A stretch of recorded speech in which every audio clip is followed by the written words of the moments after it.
and different people who trained them. So I grew up with this incredible environment. I thought everyone had a grandmother like my grandmother. Um, but I left India when I was 7 because my parents were quite extraordinary people. My parents weren't your typical people who succumbed to that caste system. My mom came from a broken household. She decided to stand up as a young woman. She got educated at a time in India where women weren't supposed to get educated at all, especially for that matter from a person of her caste. And then my dad grew up in war-torn Burma, and he became an engineer. And somehow, sort of a 1 in a trillion chance, they came to the United States in 1970 to New Jersey, Paterson, New Jersey, one of the poor cities in the United States, predominantly African American. And when I landed in Paterson, you got to think about it, it's this Indian family. And I felt right at home there because in many ways it was like Bombay. Okay, it was quite eclectic, right? This is Vietnam War still going on. People are wearing bell-bottom jeans. You have all the sex, drugs, and rock and roll taking place, right? And then we moved to Clifton, which was predominantly a mixed working class town, and then Lake Hiawatha. And then I ended up in the last 3 years in one of the predominantly very wealthy Jewish towns called Livingston. So my parents just kept moving to these better towns, which had the better school systems. We didn't have school choice, right? But that's how my parents essentially made sure that we got an education, the right education. By the time I was 14, I was one of those very motivated kids. And the reason I got motivated was when I was 12, 2 years before in 75, I had the chance to go back to India. Okay. And that's when I saw the stark difference between America and India. I went back to my grandparents' village. My aunt lived in a little, 10-foot by 10-foot little hut. And I realized, Jesus Christ, these people have nothing, you know, but they had God in their lives. And I was brought up in a very spiritual, deep tradition of love and spirituality, that everything was moved by God. And I saw in them, the same kind of people I saw in the working class towns in New Jersey that I grew up in. I realized, wow, I'm going to go back to the United States in a week, and I'm going to be afforded so much opportunities that these people do not have. And as I was leaving that small village, my grandparents came to the train station to, wish me well, and they were just crying with so much love. And I realized I better do something with my life, or otherwise I'm a parasite. You follow what I'm saying? So when I got back that year in 75, I worked my buns off. And by the time I was 14, I finished calculus as a ninth grader. My high school had no more math courses. And then I ended up getting this huge opportunity to go to New York University as a 14-year-old kid to go study computer science with 40 other kids who were selected in a special program. My mom would drop me off in Newark, the train station. I'd take the train in at 6 a.m., 6 a.m., get in, and I graduated top of the class learning 7 programming languages. This was at a time when a computer... I want to add one thing. I'm a failure because I do believe that the email system, yeah, you did discover it. Well, yeah, I created the first email system. I don't care what they say. I look between the lines, David. Yeah. I believe that, but go ahead. I mean, I'm listening. Yeah, look. Yeah, no. It's a very, no, we should discuss this because I want to have a real discussion about real racism. Real racism. Right. And the real racists aren't the white working class people. The real racists are the liberal white elites in places like Boston and Cambridge. And that's what we're going to discover in this conversation. Those are the real racists. Right. Because when I was 14, I was, a smart kid. I mean, but I was smart, but I was also not just a nerd. I played sports. I could throw a fastball, better than Fauci, by the way. And, a soccer team, I was a very good athlete, but I was dedicated to doing something. So by the time I was 14, I started, after I finished that program at NYU, I got a full-time job as a research fellow, all documented at what is now known as Rutgers Medical School in the heart of Newark, New Jersey. Most white people still are afraid to go there because they're afraid of being mugged and all, but my high school changed the rules that I could go there. And in that small medical college at that time, I had these amazing people were 40, 50, 60 years older than me. They saw in me something, and they gave me the opportunity to work there. And because I was interested in medicine, I started doing initially research on why babies were dying in their sleep. By the way, there's a lot of African-American babies, this disease called SIDS, sudden infant death syndrome. I was doing research on that, applying computers to biology. At the same time, Dr. Michelson, who still works there, he gave me an amazing opportunity to convert the old-fashioned inter-office mail system. Some of you may remember this. You said you guys are older guys. Remember the secretary had the typewriter, the inbox, the outbox, the folders. Remember that she'd write this thing called those workstations, little workstation in the box, right? Yeah, I'm sorry. People are saying they can't hear me. Okay, yeah. I hope that's better. Yeah, so what I ended up doing was that I ended up writing this system. Dr. Michelson gave me a great challenge, which was convert that paper-based mail system. The key word to remember here is the word system, not simply sending little, telegraph messages, which you could do on those old computer simple text messages, okay? What I'm talking about is converting that entire system, the carbon paper, the carbon copy, the inbox, the outbox, and I converted that system to the electronic version in 50,000 lines of code, and I was the first to do that. And I named that system email as a 14-year-old kid, a term never used in the English language. And then I came to MIT, and when I came to MIT, they talked about 3 kids out of the 1,041 kids, and I was one of them who had created this email system. It was on the front page of MIT. When I went to the president's house in September or December of 1981, he said, Shiva, you should copyright this system because the Supreme Court doesn't recognize software patents. And I wrote away. I didn't have wealthy parents like Bill Gates' parents. I wrote away to the Copyright Office, got the paperwork, submitted all my code. And August 30th, which is coming up very soon, 1982, I was awarded the first U.S. copyright for email for creating the first email system. It's all documented. I called it email, I wrote the code, and I have the copyright. Now, the problem was, I was brought up in this humble Indian family, right? My parents weren't PR people. We didn't promote it, but I won all the awards. It's all documented. Fast forward to 2011. By then, I went to MIT, got 4 degrees, created 7 different companies. I was, in fact, teaching a course at MIT while running a full-time company with my new invention, which is solving major diseases by using the computer to model disease. Anyway, I'm doing that. 2011, 33 years later, and my dear mom is dying of a horrible disease called pulmonary fibrosis. And in a suitcase, she had saved all those beautiful artifacts. You see what I'm saying? From 78, the computer code, everything. A very nice technology editor, the senior editor of Time magazine, he looked at all this. He goes, oh my God, you invented email. He wrote an article called The Man Who Invented Email in Time magazine, the only journalist to go through all of it.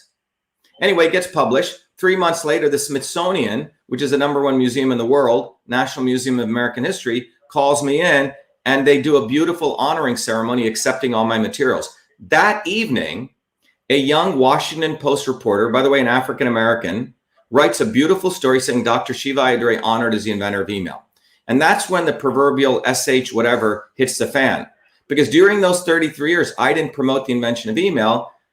The military company known as Raytheon had found some nerd who looked like an inventor with a pocket protector and glasses. All he had done was write simple 15 lines of code to simply exchange text messages. They had basically done fake history, elevated him as the inventor of email, and they had just bought the company he was working at, and they had rebranded their company, a $37 billion defense contractor, as the inventors of email. Why? Because the entire industry was going to cybersecurity, right? Watching all of us, spying on us. So that gave them this, popularity. They were the inventors of email. Anyway, when my stuff went to the Smithsonian, who attacked me? It wasn't white working class people. It was a liberal white historians at places like Harvard, okay? Places like the University of Minnesota, who said I was a fraud, a liar, call me all sorts of names. And here I had 4 degrees from MIT, a Fulbright scholar. I was on the front page of MIT for inventing many other things. But when I said email was invented before I came to MIT in the predominantly Black neighborhoods of Newark, New Jersey, where nothing's supposed to come out of, that's when I became a fraud. You see what I'm saying? That's when I became a conspiracy theorist. And Wikipedia is one of the biggest racist organizations. They're the ones who create fake history, and they should be defunded. But anyway, you can go look at the whole controversy. People would laugh at me, ha, ha, ha, you say invented email, Al Gore. No, I actually did freaking invent email. And at that point, I had to defend not me, but that 14-year-old kid. And one of the things, I don't know if you guys know, throughout my life at MIT, I've always been a fighter against racism. There's a picture of me burning the South African flag on the steps of MIT when I was 18, 19, because MIT had investments in racist South Africa. I organized all the food service workers at MIT to make sure they got a better wage. I was a guy who led a big protest against US getting out of Iraq. So I've always been a fighter for others. But what was interesting was when my stuff went to the Smithsonian, no one wanted to stand up for me. So it was a very interesting journey for me to overcome my own oppression, to stand up for myself. And I said, you know what? I did invent email. And now I will get the credit that not for me, but for all those people who don't get a chance to go to MIT, who are still smart people. So 4 years later, I found a lawyer. We sued Gawker Media. Gawker Media called me all sorts of names. And not only did we sue them, but I won the lawsuit because and others won the lawsuits against them. We drove them to bankruptcy, and I was appointed the bankruptcy chairman to sell them. And then we went after another guy. And the next people. Doctor, I just want to say to our listening audience out there, if you haven't read his story and talked to people about his journey, David and I, we went to private schools. And we can throw it out there, David, right? Let's say it, right? Yeah. And we were pretty much very similar experience as the doctor is explaining. But that's how they interrupt lives of young people of color in society. And how right now you're listening to the doctor speak, this journey of email. Him and I never met, we never talked, but I looked at the story. We looked at how things transpired.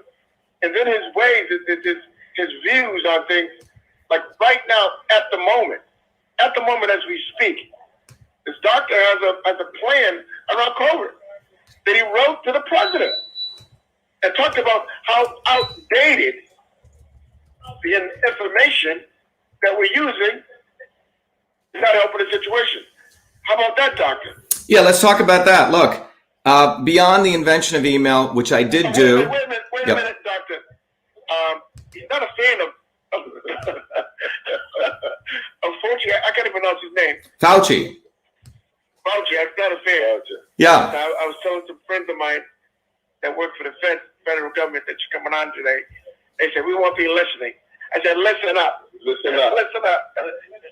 But go ahead, doctor. I'm sorry. Go ahead. Well, look. The reason, just to close on the invention of email story, the reason the invention of email story and the truth is important is because the truth about the invention of email is not just the facts that I invented email, but more importantly about what it means to be a human being, part of the human race. The innovation is in everyone's DNA, Genius is in everyone's DNA. What they've done, though, these elites, they have created a world saying, after you go to MIT, after you get into Harvard, you follow what I'm saying? Then you can be a genius. So you can drop out of Harvard like Bill Gates or Mark Zuckerberg. You get all the money and then you get to go start Facebook. But before you come to these institutions, you're a nobody. That's a caste system.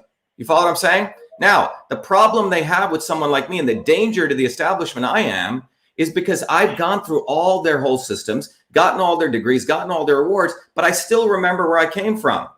I still remember those people who had nothing in India and the white working class and everyday working class immigrants who taught me everything I know, the values in New Jersey. And that's the danger that they have, and that's who I'm loyal to. So the invention of email basically states, wait a minute, there's a lot of other smart people in this world. Not only did a 14-year-old kid invent email, but a 14-year-old kid invented TV. And a Michigan mechanic is the one who created the automatic windshield wiper, which MIT professor stole from him. So this world has a lot of smart people. The human race is very smart. And these people divide us up after, give you their awards, their degrees and all that, and then you're better than others. That's the real racism that we should address.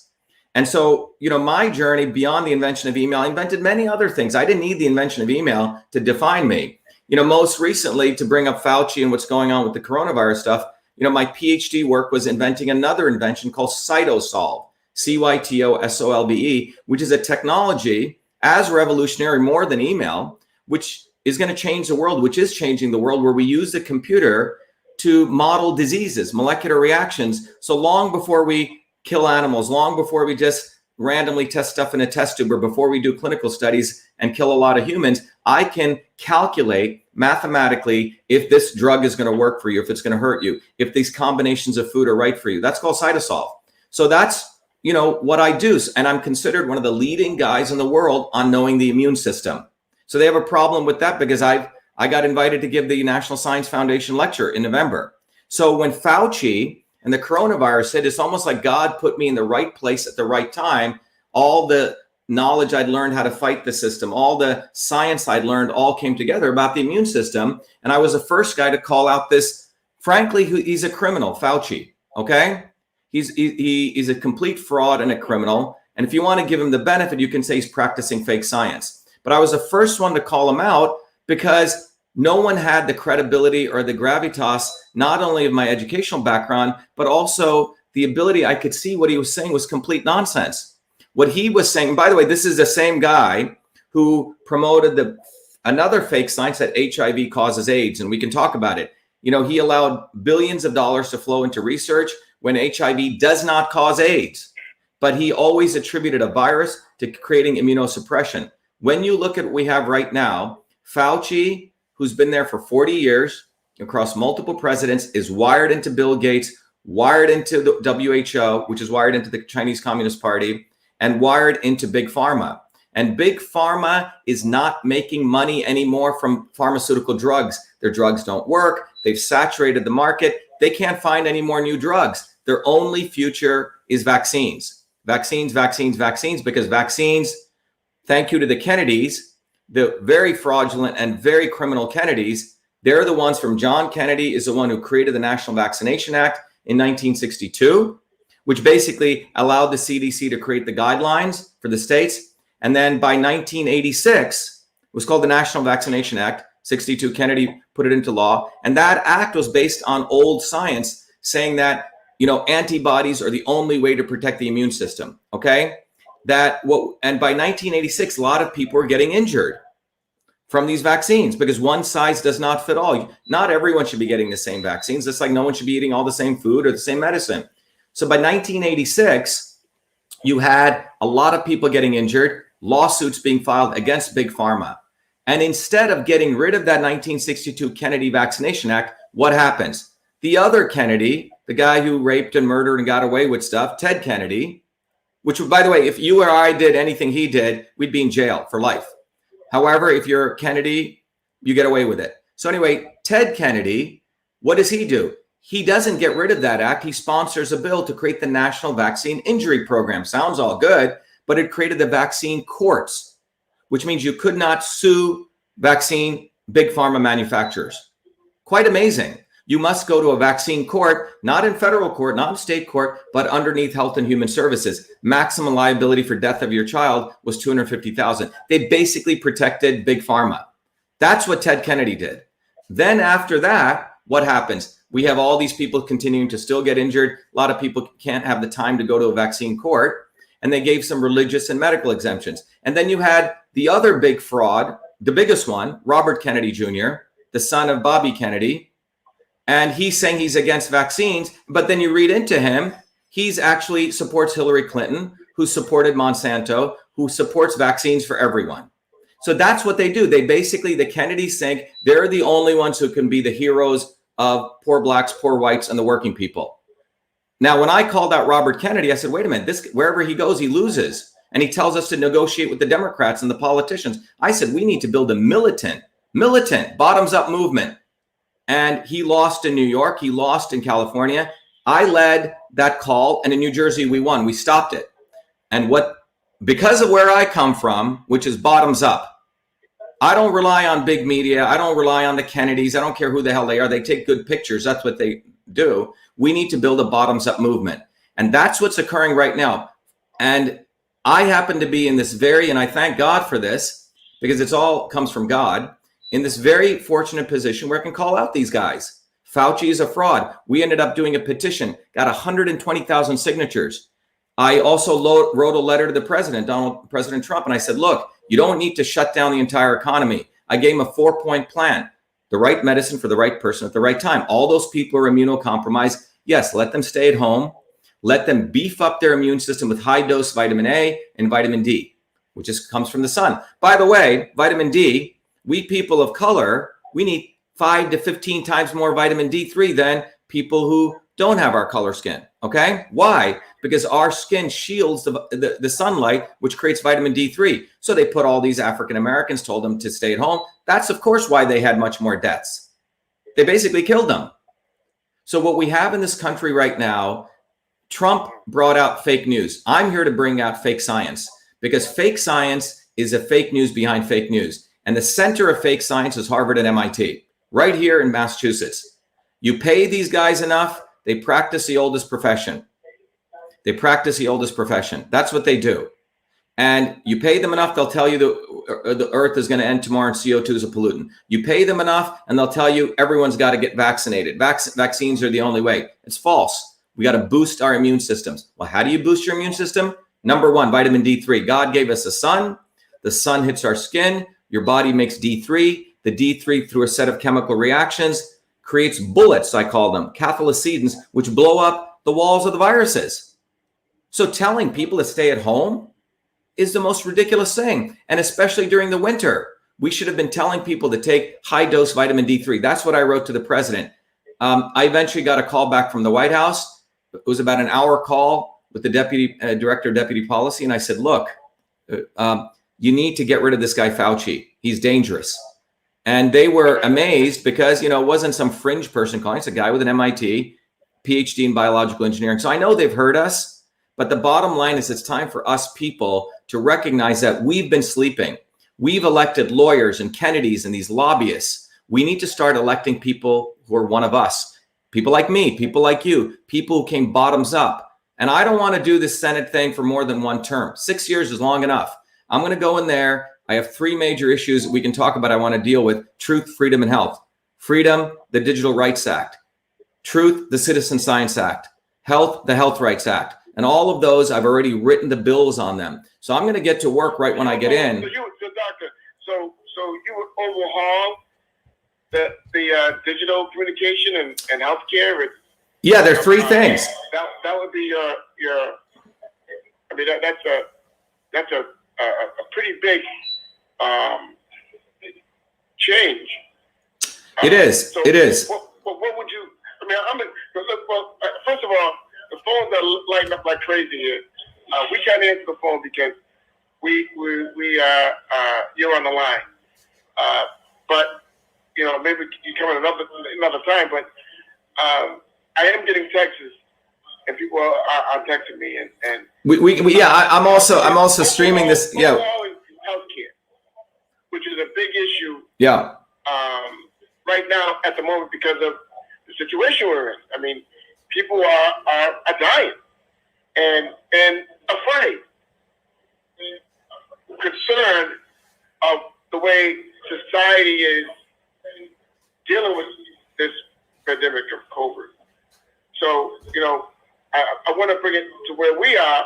See, we believe in the Word of God. We believe in the power of prayer. We believe in that the things that take place right now is going to pass. We're going to get through this, right?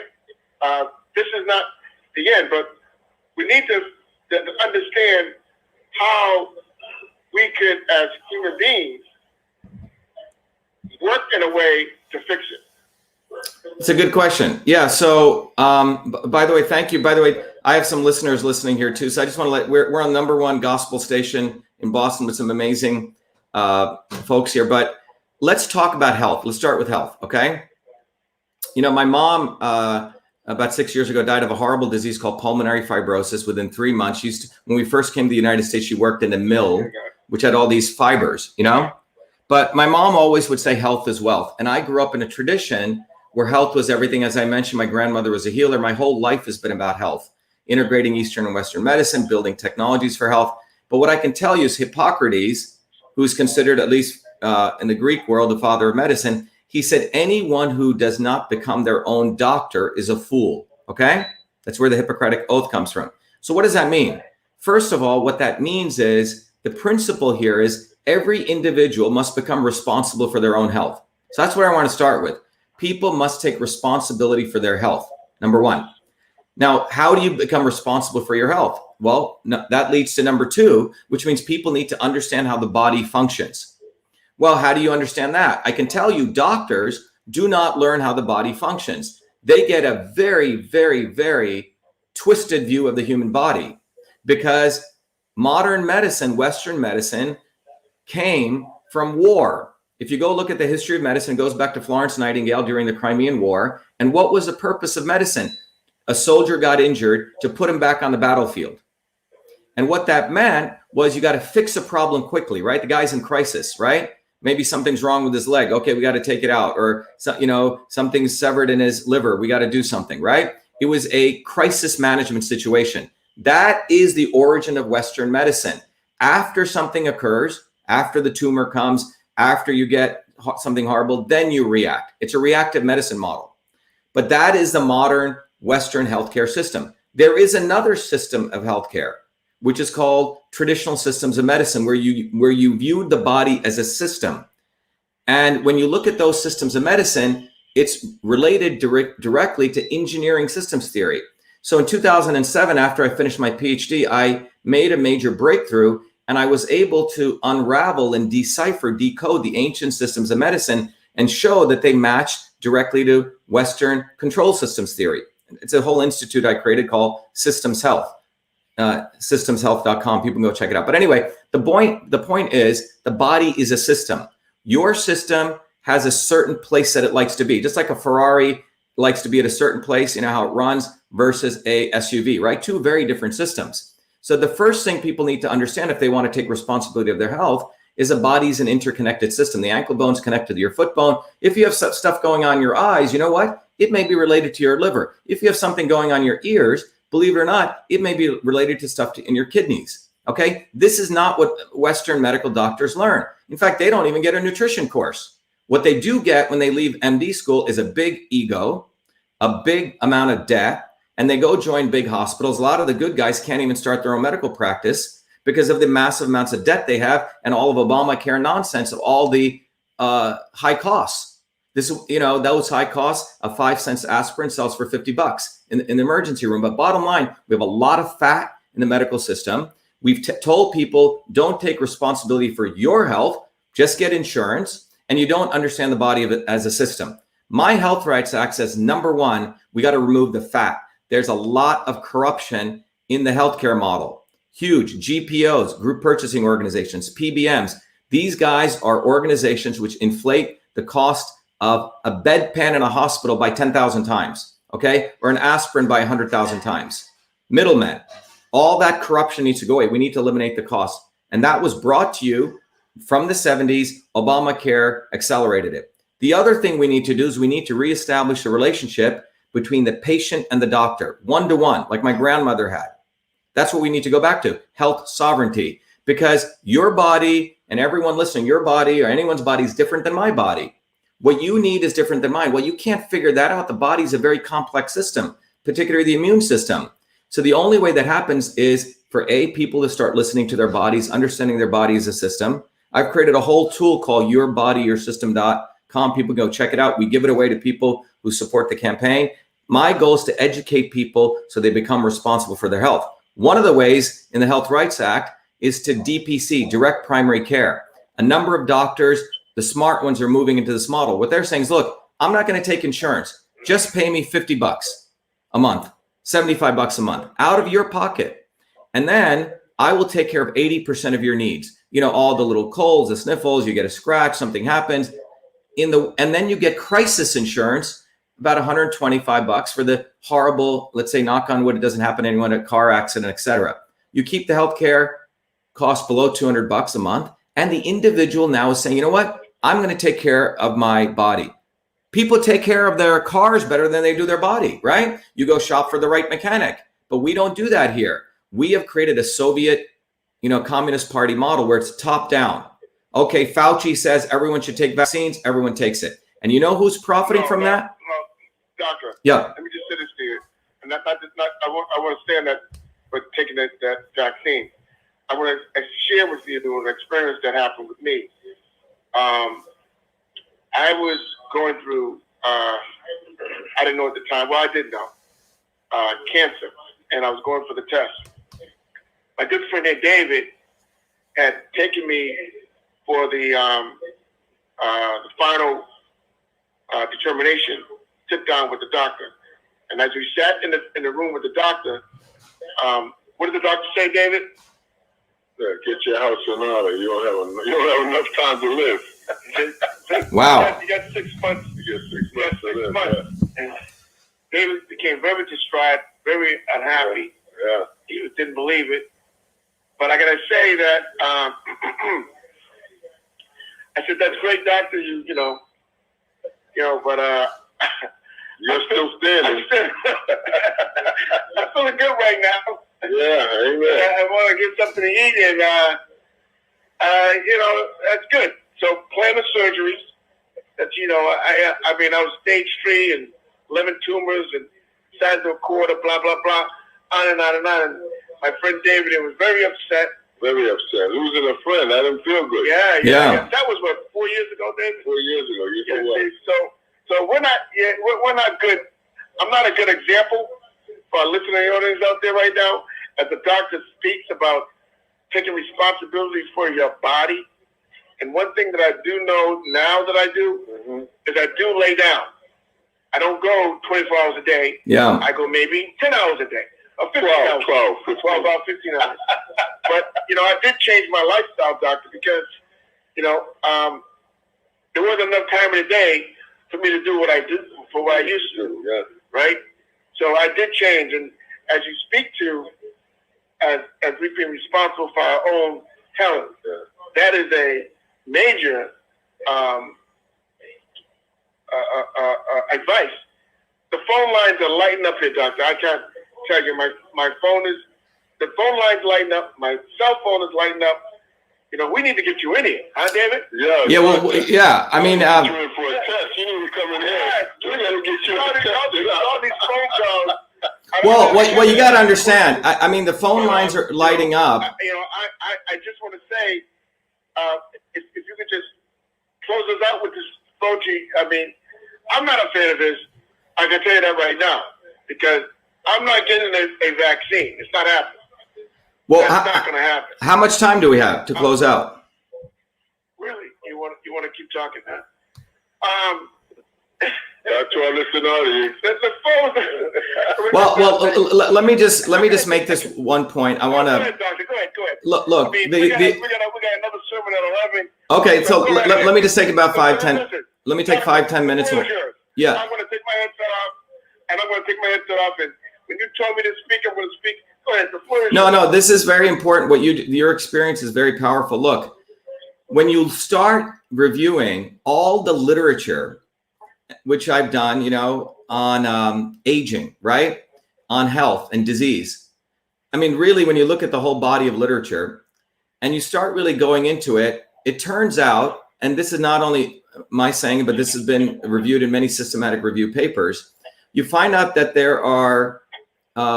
there's one reason, the number one reason, there's many reasons, there's like 3 or 4 of them, why people live long and healthy and have good lives. They die peacefully, what we call, healthy aging.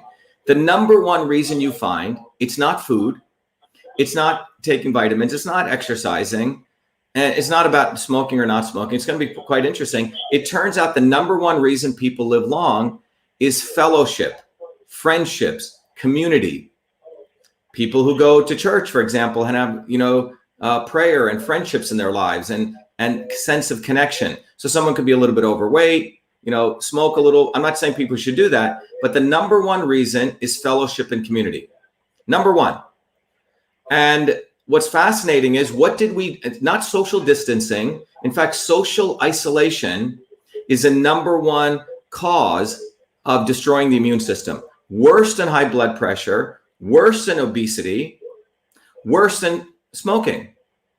Quite amazing. So when people are socially isolated, in a 1988 landmark study in the New England Journal of Medicine, clearly showed when people are socially isolated, what I just shared, it's worse than all those smoking, high blood pressure, and obesity and smoking, right? So, however, another study was done about 10 years ago by Stephen Cole They went down to the genetic level. They did experiments with humans as well as macaque monkeys, and they found out when people were socially isolated, or the monkey, that the body created inflammation, which is a basis of cancer. Inflammation is a foundation of cancer, and they had less. The body is an amazing pharmaceutical factory. It didn't produce as many antimicrobials to keep the fungus and the pathogens and the viruses away. So think about that. When we have fellowship, when we can go to church, or you have family around you, you boost immunity. Build community, boost immunity. Build community, boost immunity. That's my slogan.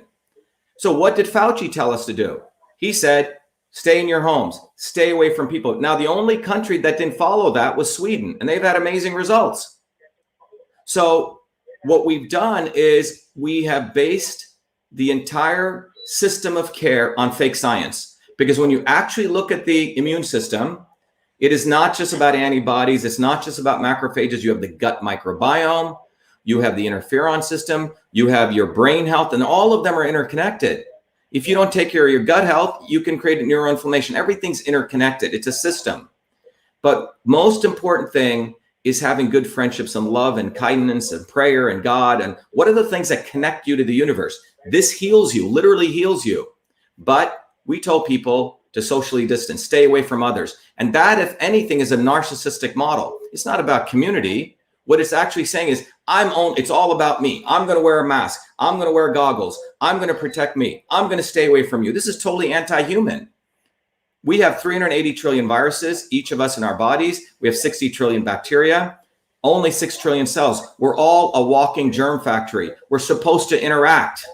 We're supposed to get strong.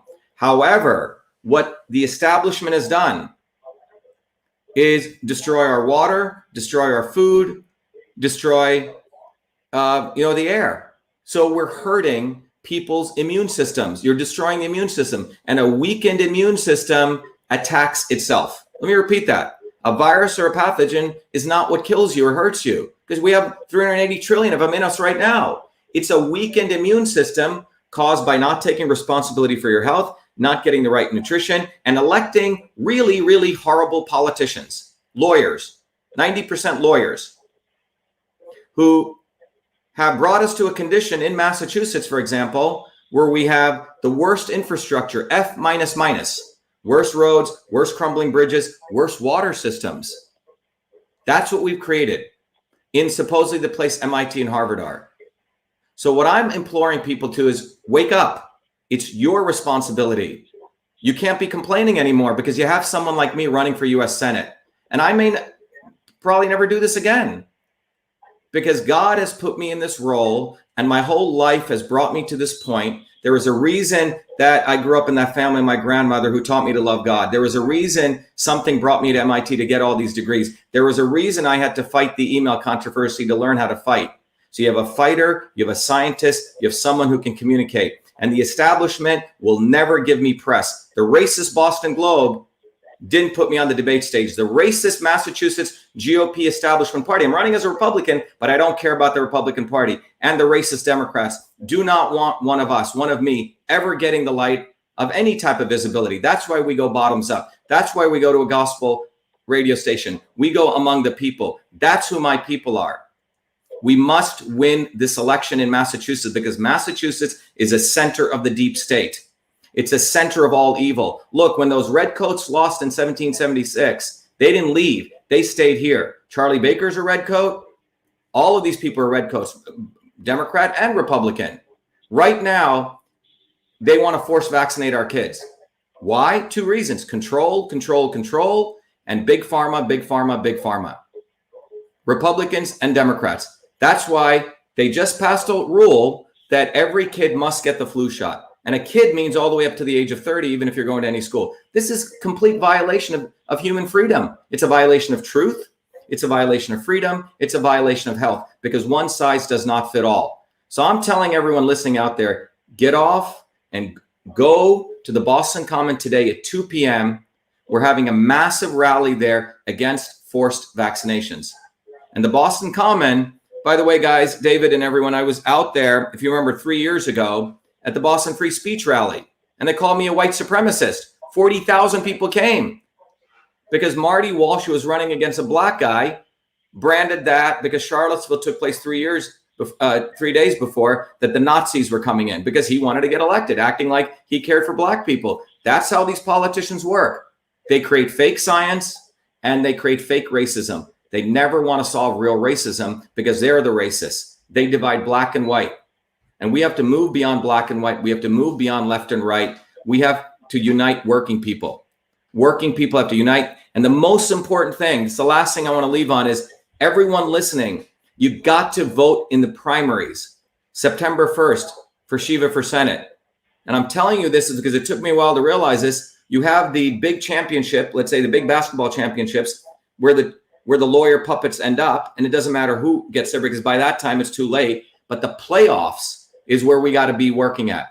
The primaries. We have the Republican primary and the Democrat primary. What they do is both sides, they make sure their lawyer puppets win the primary and another lawyer puppet on the other side. So it doesn't matter who wins, they always win. So everyone listening, please go to vote. If you're unenrolled, I'm running as a Republican. It's not like I care for the Republican establishment. I love all people, Democrats and Republicans. I had to choose a party because last year they kept me off the debate stage. So I chose a Republican party to run. If you're unenrolled independent, ask for the Republican ballot.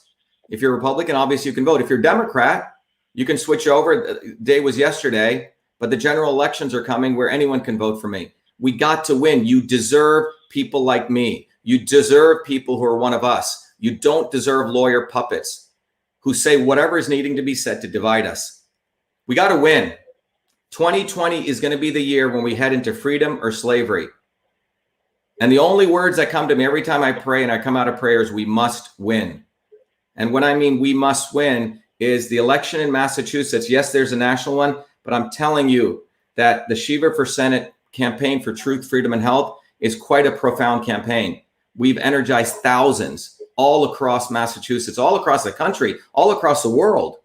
So everyone listening, you can support our campaign. Go to shivaforsenate.com. But this campaign is not just a U.S. Senate campaign. It's about truth, freedom, and health. It's about freedom versus slavery. It's about you taking responsibility for your lives. It's about you choosing people that really serve you. And you deserve someone like me. You deserve someone who came from nothing. You deserve someone who actually earned 4 degrees. You deserve someone who created jobs. You deserve someone who can articulate and communicate. You deserve that. You don't deserve trash. Basically, guys, it's like feeding people McDonald's and Burger King all day. And one day you have an amazing meal that your grandmother makes, and you go, oh my God, this is how food really tastes. You go, wow, that's food. I've been eating garbage. Well, my candidacy offers you, real food. That's all I got to say. Awesome. Well, I want to say to you that we are looking forward. The phone lines are jumping crazy. I'm getting all kinds of texts and would love to have you in the studio at some point to answer some of these calls. I can't answer the questions, other questions coming in. But what I do want you to know is that you're speaking a lot of truth, right? And you're speaking a lot of what the Bible says and speaks to us, to the Lord, the God that we have mighty warriors like yourself, that you will do the light, that love that you have, that you've shown over your entire life, and so as I pray for you, I'm asking everlasting Father to protect you, to guide you, that the Lord will shine upon you, that his grace will be with you, that you're favored in the place where the God shows favor and presents the focus of the understanding, the perfect peace, that we trust that no matter what weapons form against you, that God will protect you. Father, I'm asking that you will continue to help Doctor, give him the wisdom and understanding. Give him the strength through the Holy Spirit. Father God, I'm praying right now at this moment to help all of us. Give us all that hand of protection. But in particular, Father, I'm asking that you will grace him. Anything that comes against him, Lord, give them that protection. This I pray in Jesus' name, amen. Amen. Thank you. I want to thank you so Thank much. you. Yes, we do. And do look forward to having another live. Come on down here. We'll do it. Bless you, man. You got a lot of good stuff. You got a lot of folks. Yeah, really. A lot of folks are listening and wanting to ask a question. So thank you, and I'll try to make your event today if I could. So thank you, Doctor. Yeah, please know September 1st, put it out there. You got to vote for Shiva for Senate in the Republican primary. And we have to make sure everyone recognizes that we have to fight. You know, we have to do God's duty here. It's not just, sitting on the sidelines. People have to jump in, and there's nowhere to run anymore. But I appreciate it. Thank you very much for the beautiful prayer. Thank you. Thank you. Thank you. Thank you. All right, be well, be the light. Let's fight and win. Thank you.